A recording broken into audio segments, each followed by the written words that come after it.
right, so day one of putting the floor in. Had to move a bunch of material up here, and I kind of got started already. Got about 2 boxes of this hardwood in. This is hardwood, not anything engineered or laminate or anything. This is true hardwood. So this has really good acoustical properties. And what I'm doing is got this nice hardwood hitting the nail in gun. So basically you line it up. It's got a nice little groove in there, so it sits on there perfect. And then you whack right here. I'm trying to hold this. Whack right there with a hammer.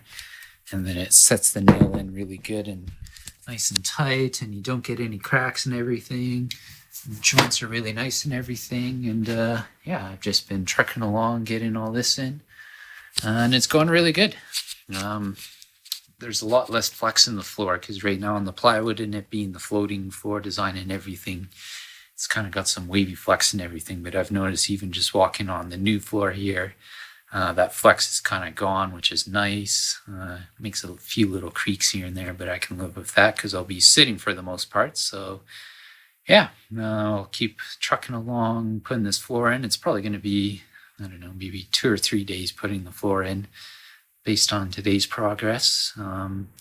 It's a kind of a slow and tedious job. You got to make sure your gaps are good around the outside and everything. And then I'm going to figure out what I'm going to do with the door there. I might have it flush against the 2x4 because as you can see, there's basically just a touch of a lip onto the 2x4 there.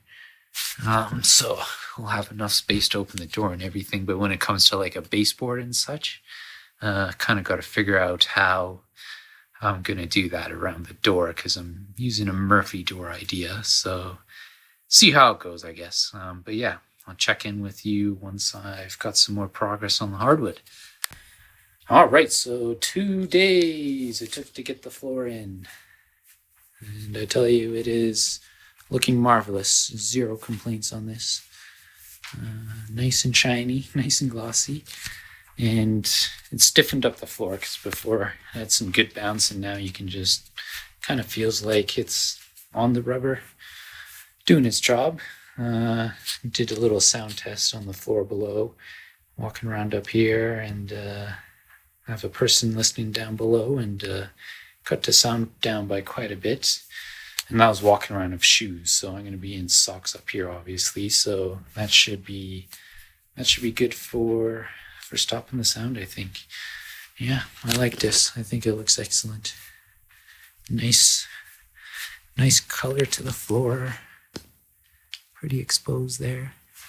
Got some interesting gaps there, so to say, but those are going to be covered up anyways, because my plan is once the wall goes in on this 2x4, there's going to be another layer here, because based on my calculations in my CAD design, kind of found that having that what will be this whole back wall, having thick insulation on the back there will help the most based on this setup.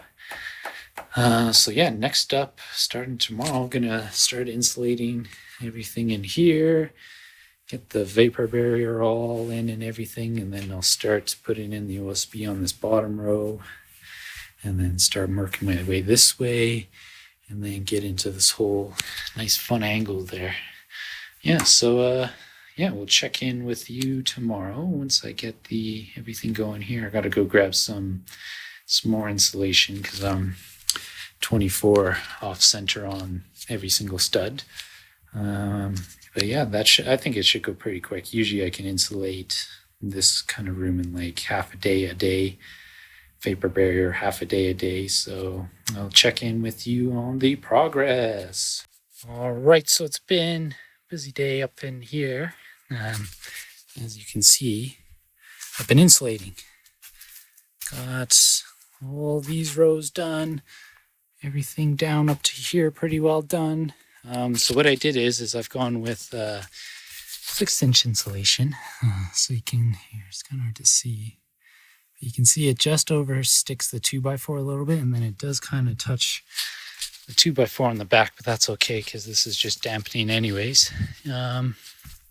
Yeah, so it's been busy day, very busy day. Installation is always very fun. If anyone's interested, this is what I'm using. I'm using the Rockwool R22 2x6 24 off center. Yeah, noticed a big difference already. It's a lot quieter in here, and it's not even fully done yet, so it's a good sign, very good sign, especially if the 1-inch OSB on top of all this. I think that's going to pretty well block out the sound completely. So yeah, I'm going to take this up tomorrow, getting to all the fun angles now. Only a few more pieces to go though, which is good. Let's see, 1, 2, 3, 4, 5, 6, 7, 8, 9, 10, like 11 more pieces, 10, 11 more pieces. Got some extra just in case. And then also on this end is left out for now because I'm going to put a 2x4 right here, coming up this way, all the way up.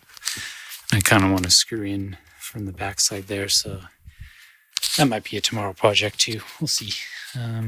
Yeah, this is sounding very good. I always like it when rooms are just bare insulation without walls on them. It just sounds completely dead, no echo, whatever. So yeah, I like it. Go with 6-inch if you can. It will help just that little bit more. Also, it gives it a nice thermal value up here, R22. I think that's good to, like it says, 22 degrees. I don't know exactly what that measurement is. Some scientist somewhere probably knows and can let me know down in the comments there. And if you do know, let me know down in the comments there. But yeah, take this up tomorrow. I'll show you a little video of how I put the insulation in if you've never done it before. Yeah, I've done a lot of insulation in my lifetime, so I'll just teach you the tricks and tips that I know to put insulation in. All right, next day in here, finishing up the insulation. So, like I said, I'm going to give you a little tutorial on how to do insulation well. So all the things you'll need is obviously your insulation, tape measure, and a long, sharp utility knife. Some people use bread knives for this stuff.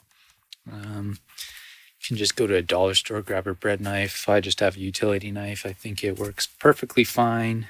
Yeah, so that's all you need, really. Simple stuff.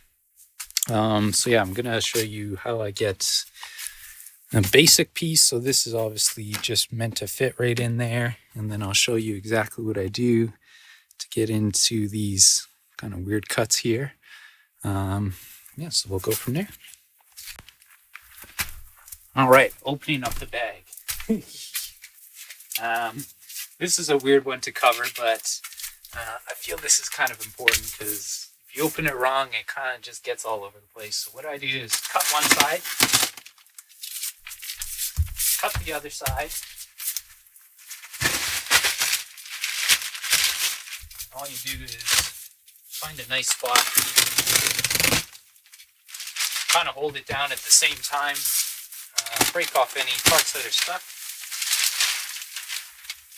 And bingo bango, stands up nicely. Some people, they just like cut across, make all these different cuts. This is simple, just bing, other side, bang, pops open, everything flexes up, and you're good to go. Okay, so next, getting the piece in. So this is obviously a straight piece that goes in. These do have, in a sense, two different sides to them. One's got like numbers and this on it. The other's got nothing on it. I try and keep everything uniform. Just because there is something to do with each side. I don't know exactly what it is, but one side's kind of like partially faced, the other isn't. All right, so what I do is I push it up tight against the top here, as tight as I can, get it in somewhat, then I'm going to bend it in over itself. Ugh.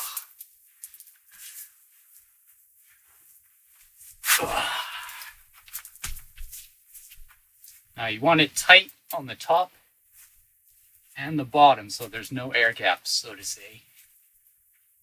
So once you get yourself kind of situated, it's as easy as just pushing it in Don't push too far. Try and make it nice and flush. Take your time with this. Speak nice words to it.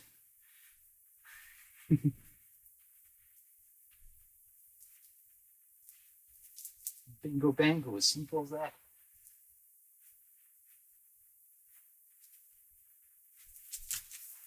So you can see, not too tight, but not, in a sense, too loose. Fits nice in here. And then another thing I'm doing is, right along this edge here, I'm kind of coming back and just trying to coax it into a nice good spot in the back here. There, something like that. And then once we get the vapor barrier on, we'll kind of push everything nice and tight. Make sure everything's good. Yeah. All right, so this next piece, what I'm going to do is I'm going to measure from here to here. So I'm going to say 13 inches, because what you want to do is kind of not have it too short, but you want to have it kind of longer by about ½ an inch. So this measurement from here to here, it's almost about 12.5 inches to this point if you're going straight up. So I'm going to make it 13. And then on this edge,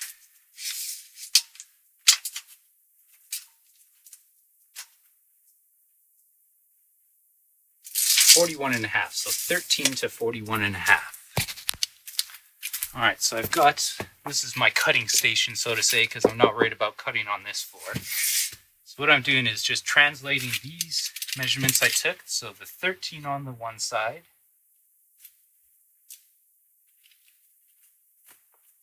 and then the 41.5. Double check it was 41.5.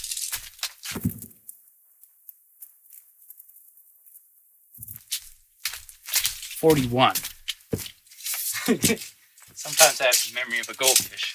So 41, I'm going to give it just a bit more just to be safe.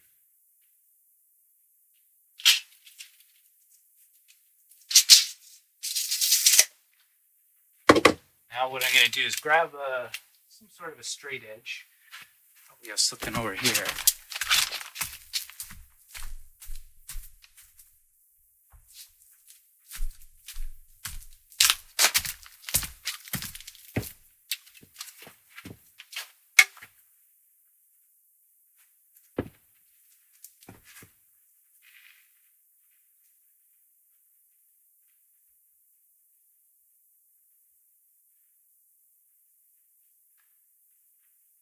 Get that nice and lined up straight. Have your knife all the way out.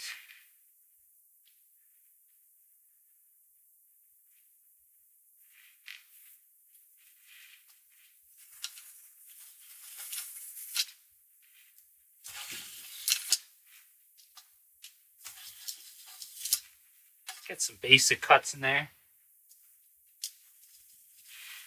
And then just keep on working the knife.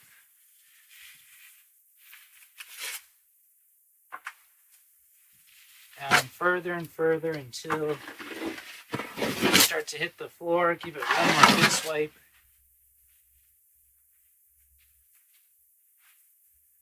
And then there you have your nice cut piece there. Alright, and then just the same idea. Oh, another thing I'm going to do is, because this 2x4 is sideways, I'm going to put some filler in here. So just grab some off-cut pieces.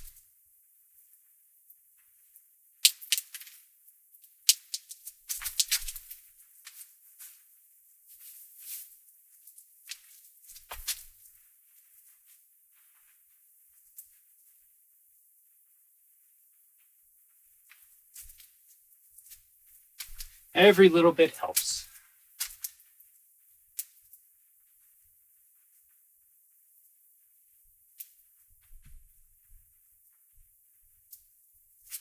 All right, now should just be able to simply slide this in.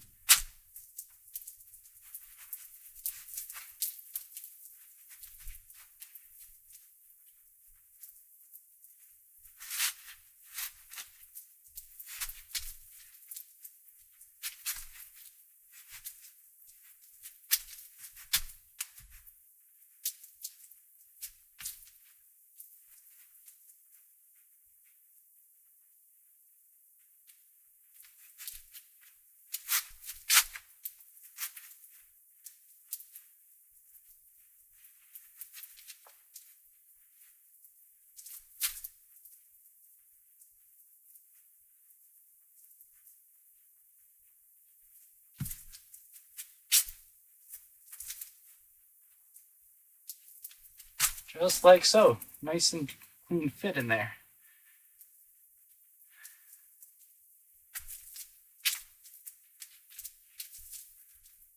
Yeah, nice and easy. So yeah, I'm gonna go around, finish off all these corner pieces, and then I just have a little few 3 3.25 inch thick pieces to fill into there. And then basically we're done insulation, and then we'll get to vapor barrier. All right, now one more trick you can do as well is in this corner here, we're gonna have a full piece up to this certain point here. So what I'm gonna do is, instead of measuring, this is a little bit quicker way to do it, is you kind of get it in.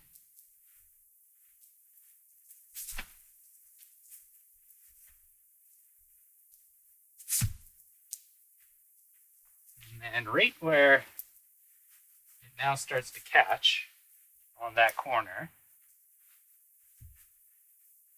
all you gotta do is kind of eyeball.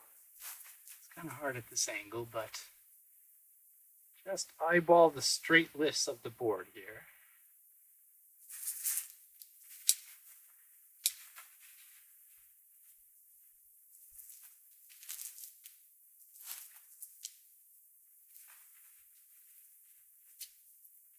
And then just keep cutting down.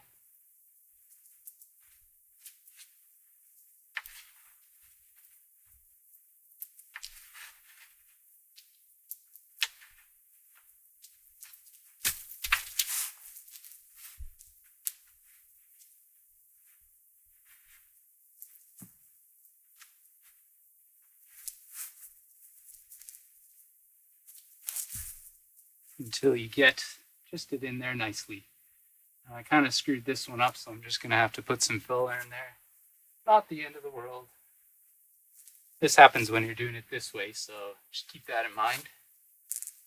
So it is all complete, or almost everything. What I'm going to do, because in these corners here, there's like a slight little air gap, just a slight air gap. So once I get the vapor barrier on, there's a crawl space behind there. So I'm going to crawl, push everything back, fill in anything I see that needs to kind of be filled in, just because we're at funky angles and everything.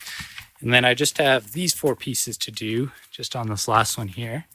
But next order of business is just get the nice ledger 2x4 going up to here to get in all the joist, or to be able to screw into all the joist on this one here.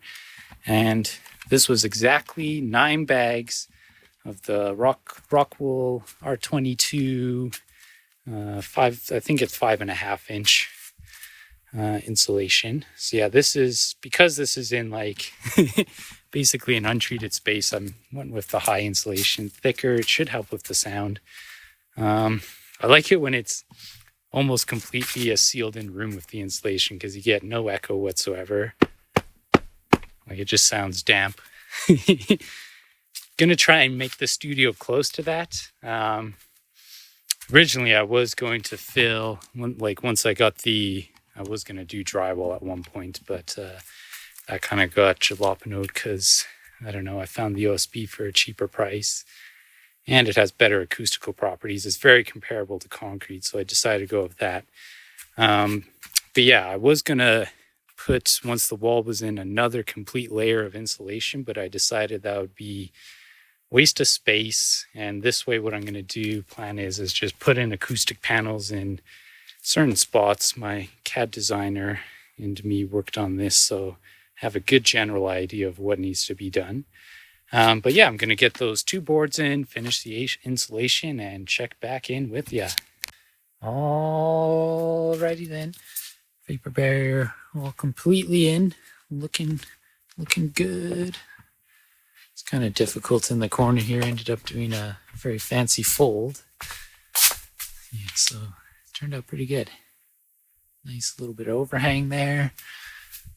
I tell you, it's like at least 2 degrees warmer up in here already. That's without any heating or anything. But yeah, I think it turned out pretty good. If you're looking for how to do a vapor barrier, look online. There is no really right or wrong way. Just try and get it up and as straight as possible. Try and avoid wrinkles. couple of spots where I first got started, there's a few wrinkles, but I've kind of brushed up all my skills again and got it all sorted, so it's nice and clean for the rest of the room here. But yeah, I think the room is looking pretty good. It's kind of looking like a grow house right now, but it is what it is. So yeah, next order of business is going to be getting in bottom row of the OSB in. For that, I'm using all the 1-inch, and then because it's so freaking heavy, I'm going to cut it into 4 foot by 4 foot sections, and then start on this end, work our way along up until this one here. So that's right before the peak. That's the last long one. Get all those in. And then at that point, I'm going to figure out the 4 foots, and I got to figure out the angles, and then some more angles in there. And I'm going to try and use all 1-inch. I'll probably run out. I've got 10 sheets. And based on my calculation, the 10 sheets was enough to get me to this end here. So basically the whole half of the room will be the 1-inch. Now, the subwoofer is going to be on this side of the room. Something like 3 foot out. So somewhere right about there, dead center. And then desk and speakers are going to be on the far end there, so I don't need too much bass trapping on that end, or thick material, I should say. Yeah. And another thing I'm going to do, spoke with my electrician friend, and we're going to tuck tape these wires really good together at some point. And then just drill a small little hole for the wires to pass through the OSB, and then do kind of boxes not inside the wall, but just kind of build a little temporary boxes, or not temporary, permanent boxes, like a little wood structure that the box can sit in. I thought that was easiest, and this will keep it as sealed as possible, or as sealed as it possibly can, so the sound doesn't escape and everything. And then heating wise, still trying to figure that out. I might just end up using like a Dyson heater fan up here, and then put a couple of vents on this wall, like a cold air return down here, and then hot air or something like that, and then build a little acoustic vent, so to say. Not too worried about sound escaping into this half. This is going to be storage, so don't really need to worry about that. But yeah, this is going good. Weather is a little questionable outside, and I gotta clear out some space to cut up the OSB into all the lengths I need. So might have to delay the cutting till tomorrow, and then might do some work in here. I'm trying to figure out what else needs done other than the wood at this point. Yeah, we'll figure it out, and I'll check in with you guys once I get to doing something. So yeah, this is the insulation vapor barrier floor video. If you have any questions, comments, concerns, feel free to let me know down in the comments, and please leave a like, and if you can, subscribe to my channel here. This is obviously a new adventure to me. I'm new to blogging, so let me know how I'm doing. Is this okay? Is this informative enough for you? Hopefully it is. But yeah, we'll go from there. I'll catch you guys in the next video, which will be all the walls, all the trim, and then I'm going to put in a Murphy door right here. That's going to be fun. Never done that before, so we'll see how that turns out. All right. Peace.